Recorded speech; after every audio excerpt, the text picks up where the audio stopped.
Pentingnya memaksa diri untuk sholat, antara kewajiban dan pembiasaan. Memaksa diri untuk sholat mungkin terdengar keras, namun dalam konteks ibadah, ini seringkali menjadi langkah awal yang krusial, terutama bagi mereka yang masih bergulat dengan konsistensi. Pernyataan kalau tidak dipaksakan, tidak akan sholat mencerminkan realitas yang dihadapi banyak muslim. Artikel ini akan membahas mengapa memaksa diri itu penting, bagaimana hal itu bergeser menjadi pembiasaan, serta dampaknya dalam kehidupan seorang muslim. Mengapa awalnya perlu dipaksa? Sholat adalah kewajiban yang telah ditentukan waktunya Al-Quran. An-Nisa 103. Namun, manusia seringkali dihadapkan pada godaan rasa malas, kesibukan dunia, atau bahkan syaitan yang membisikkan penundaan. Dalam fase ini, memaksa diri adalah bentuk jihad an-nafs, perjuangan melawan hawa nafsu yang esensial. Pertama, melawan kemalasan.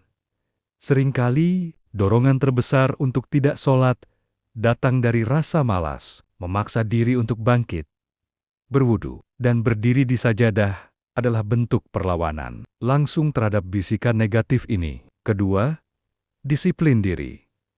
Sholat melatih disiplin yang luar biasa. Dengan memaksa diri untuk menunaikannya tepat waktu, kita membangun struktur dan keteraturan dalam hidup yang tidak hanya bermanfaat untuk ibadah, tetapi juga aspek kehidupan lainnya. Ketiga, mencari ridha Allah. Kesadaran akan kewajiban dan keinginan untuk mendapatkan ridha Allah adalah motivasi tertinggi. Memaksa diri pada awalnya adalah wujud pengakuan bahwa ini adalah perintah ilahi yang harus dipatuhi, terlepas dari perasaan pribadi. Dari pemaksaan menuju pembiasaan dan kecintaan. Proses memaksa diri ini bukanlah tujuan akhir, melainkan jembatan menuju fase yang lebih tinggi, pembiasaan dan bahkan kecintaan terhadap sholat. Pertama, pembiasaan adat.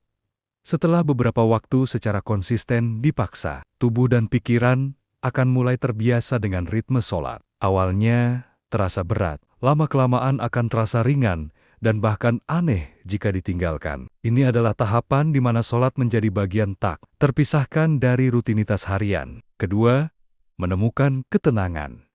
Ketika sholat dilakukan secara teratur dan dengan khusyuk, ia akan menjadi sumber ketenangan jiwa dan kedamaian batin. Pada titik ini, kita tidak lagi merasa dipaksa, melainkan merasakan kebutuhan spiritual yang mendalam terhadap sholat. Ketiga, kecintaan mahabbah. Puncak dari perjalanan ini adalah ketika seorang muslim menunaikan sholat bukan lagi karena paksaan atau kebiasaan semata, melainkan karena cinta kepada Allah SWT. Sholat menjadi waktu yang dinanti-nantikan untuk bermunajat, mengadu, dan bersyukur kepada Sang Pencipta. Strategi praktis untuk memaksa diri dan membangun konsistensi. Keempat, niat yang kuat. Perbarui niat setiap hari bahwa sholat adalah kewajiban dan bentuk pengabdian kepada Allah. Kelima, segera bergerak begitu azan berkumandang atau waktu sholat tiba. Segera tinggalkan aktivitas lain dan bergegas untuk sholat. Jangan beri kesempatan pikiran untuk menunda. Keenam, lingkungan mendukung. Kelilingi diri dengan teman yang juga rajin sholat dan buat lingkungan rumah atau kerja yang kondusif untuk ibadah. 7. Memahami makna sholat.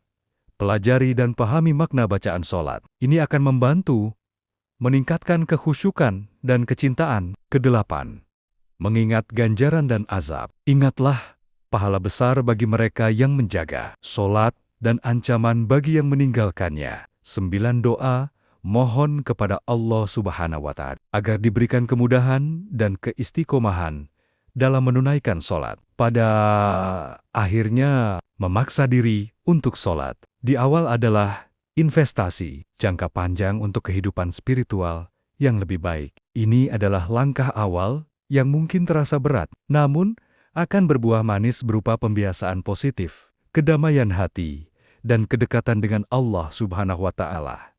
Ingatlah, setiap langkah kecil menuju ketaatan adalah kemenangan besar.